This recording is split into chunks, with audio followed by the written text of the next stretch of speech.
What I'm using today is we've got a couple guys casting crankbaits, and I like to sit up in the front and do the jig thing, because sometimes these fish relate to the jigs a little bit. If they're not quite as active, they'll hit these jigs a lot better than the crankbaits, or vice versa.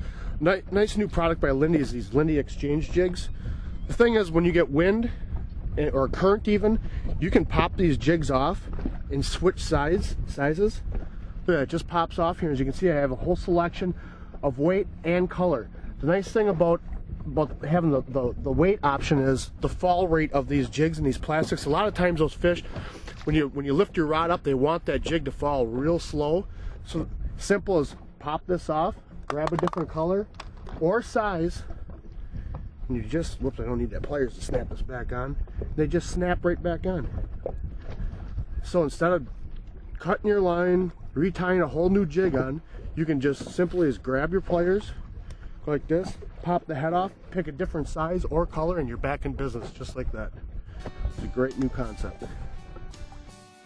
What have you got on, John? What crank? Chadley. I don't know what color. Flathead. Flathead. That's what he's got right here. I'll switch to something else then. Okay. But we'll pitch it. You know, it's so key when you're cranking, casting a crank, to stop and start. Jason, that fish came up and whacked it right when I stopped. Ooh, blue shark. You got a pike. I'll net him so you don't lose your crank? No, don't even worry about netting them. Okay. Nah, you know, I can grab them right over the side of the boat. It's a good start, though. Where these things live, it's where walleyes live, too. Right next to them. They're eating the same thing. They're all here for a reason. You know, these fish are so strong, too. They're just a ball to catch. Look at how he ate that crankbait. He was definitely hungry. Look at that. Oh. See that? In a lot of places too, walleyes are line sensitive, but it seems out here when you get these waves crashing on the shoreline, water gets stained. It's not so crucial. That's why we run steel leaders. Otherwise, a lot of times these things hit it and everything is gone immediately. Well, and we would have lost that crankbait. Yeah, exactly. Because, I mean, he had it inhaled, so yeah. You betcha. That's a nice pike. On the catch. Good job, bud. Guy in the back of the boat. We missed him, Jeff. Oh, fish on right here behind you. Right up front. Fish on. Again, starting and stopping. He hit it. Yep. He hit it on the stop. What do you got there? I'm not sure. Another pike. I don't think we have a leader on this one, though. No? Nope. Well, that's okay, though. Oh. He's there, I'll grab him. All right. But I tell you what, it doesn't matter. They fight just the same.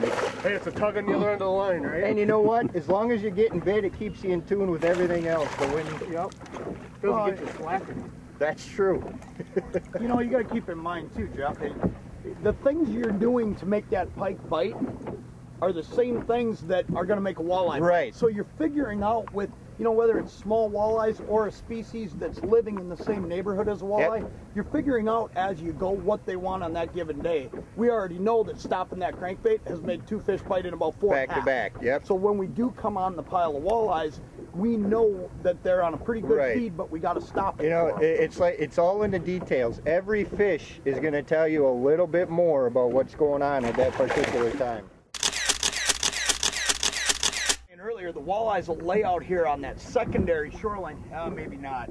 But you know, you get fish up in the cover. Well, it's a walleye, isn't it? Maybe it is.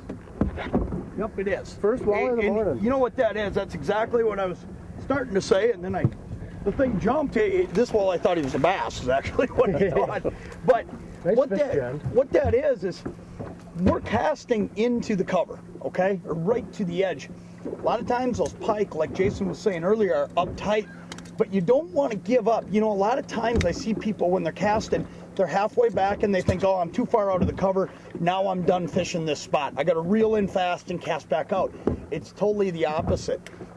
You're actually stair-stepping down with that crank. A lot of times what I'll do is actually speed up a little bit as I get further away because I can drive that crank down a little deeper and walk down that ledge. And there's the reason right there. Those fish might be just spread out by a foot and a half difference, and those are the ones we're actually targeting today. Look at how healthy that thing is. Just fat, just chunkers. That's a nice eating Devil's Lake walleye right there. That's what, 17 and a half? Yep, perfect fish. You know, water temperature is a big key when we're fishing out here. a lot of times I'll spend a half a day driving around just finding the warmer water. And typically I'd like to find the warm water where the wind is pounding in, because that's obviously bait-driven areas. Like early in the year, we'll start back in the cattail sloughs. You know, the back, real deep back bays that are 3-4 foot of water. And those cattails grab the sunlight and it's got a muck bottom. It really warms up fast. When you get the wind blowing in there, pushes that warm water out. Those walleyes come up in there to feed. Now that we're approaching the 60-degree range, that's starting to get a little bit weedier out there. And these fish are seeming to come back out of those back bays and hitting the natural shoreline, the second shoreline of the lake, I should say. And again, I'm still looking for that water temperature that's 1, 2, 3 degrees warmer. Typically, when we start hitting that 55-degree range is when our fishing starts picking up, and then when you hit that 60 to 63, it's gangbusters. These fish just start going wild. They get a lot. And another thing is, when we're fishing earlier in the year, we use a lot of jigs, just a little bit slower presentation, a little more subtle. Once we hit that 60-degree range, they start hitting these crankbaits, and that's what we're doing today.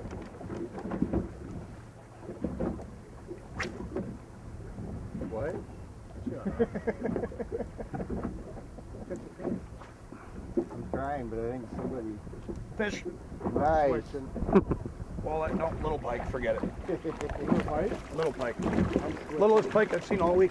I switched to that same color you had on. Look at that, 4 casts. That's all it was. That's a nice chunky walleye right there. It's a good eater right there. Very good. Right there again. Hey, It's dark water, rattles, orange belly. Well, and Jason, before you unhook that, I want to just point something out, because this, when you know you're keyed in on a bite, is when you're pitching a crankbait and they come hooked on the front hook. So basically what that's telling me is Jason had that fish keyed in not only on his speed, his cadence, but his color, because that fish didn't snap a reaction and end up on the back hook. Exactly. He ate the crankbait. He ate it. So now you know. Forage. Exactly. So now we know there's an opportunity here in those colors today to really get on them, because that fish is keyed in on that. You betcha. It ate it. It was aggression. It Hey, ate it. John, you have an orange belly on yours? I do. Okay. That's exactly what I've been fishing too. And Why do I have a pink one on mine? Why do I have a pink belly on mine? You're experimental. Yeah, I'm switching. I might be slow, but not John, that. Jeff, I know you're going to switch over to one of these, but here's my question for you. Have you ever seen a better pumpkin No, seed I mean, slash bluegill than right that down one? to the scale and the way it's just blended together. Yeah, and you know, we worked real hard on looking at how these baits looked underwater versus the real fish. You know, Oh, yeah. And that's how we got these things so doggone close. So when you do get keyed in on a bite, you know the fish is eating. You know, you go to southern reservoirs, walleyes eat bluegills. They eat bluegills up here too, but we don't think about it. Right. You know, so realistically, you can actually go buy the bait you're looking for in the shadling series and just go start catching. The amount of research and development that goes into a product, what goes on behind the scenes just to get that one color. I can't tell you what went into it. I can tell you this, it was a lot of miles, because we wanted to make sure these baits caught fish everywhere we went. And the other thing we did that we're really proud of at Lindy is this is a $5.99 crankbait at retail. Oh, nice. So, you know, in a world where it's gotten to a point where it seems like you need a part-time job to buy crankbaits, Oh, yeah. you know, we're getting back to that affordability. We put rattles in it, premium finishes, and as you can see, they just catch fish. Nice. Well, you get that back out there, but I'm throwing that same color ahead of you. We're gonna, yep. you keep switching crankbaits. I'm switching over. I got it, Jason. Got him? Thank you, sir. Another good eater. Nice. Good work. Again, out by the boat. But you know, that's a great illustration of getting tuned in on a color. Again, it hit from below. I mean, it came up and it hit that fish, or hit that bait because it wanted to eat it. It's not getting hooked on the back hook where they're following and just nipping at it. He wants to eat this lure. We got it dialed, John. We got her dialed. Good work. Another good eating fish right there. Great. All right, we'll get that in the live well. I just tied this crankbait on. I'd really like to good try and net, use it. Can you grab that, John?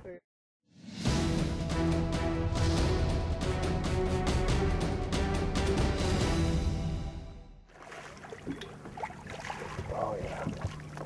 Now that I'm 16 inches, just beautiful Yeah, it's fish. gorgeous Nice eating color. fish. Jason, what about the year classes here? I mean, we're catching a lot of that size fish.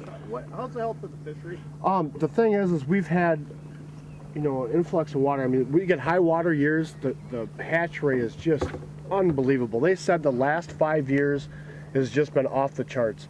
I mean, that's going to set our fishery up for the next 10 years, no problem. I mean, We catch them from 12 inches to 10 pounds. You know, there's a lot of those 16 to 21 inch fish right now. And, you know, not to say you're not going to catch 5 or 6 over 20 a day. You know, that's very possible. What we're going to do is we're going to key on some ears here today, and then tomorrow we're going to go up and see if we can get on some bigger fish. There's definitely areas that hold bigger fish than the smaller fish. These are just great. These shorelines are great for those 15 to 20 inch eater fish. You're not hurting a fishery keeping these either. Well, they taste the best. Oh, yeah. At the end of the day, there's not a whole lot of reason to be keeping walleyes over 20 inches. No. And you know, when you also, butcher a beef, do you eat a herd bowl? No. Right. And you know, I think that's something we really should point out too, is the best eating walleye is the one Jason's holding. Yes. And all said and done, those big fish you catch, letting those fish go is what's going to make it so your next vacation is better than the one you're on now.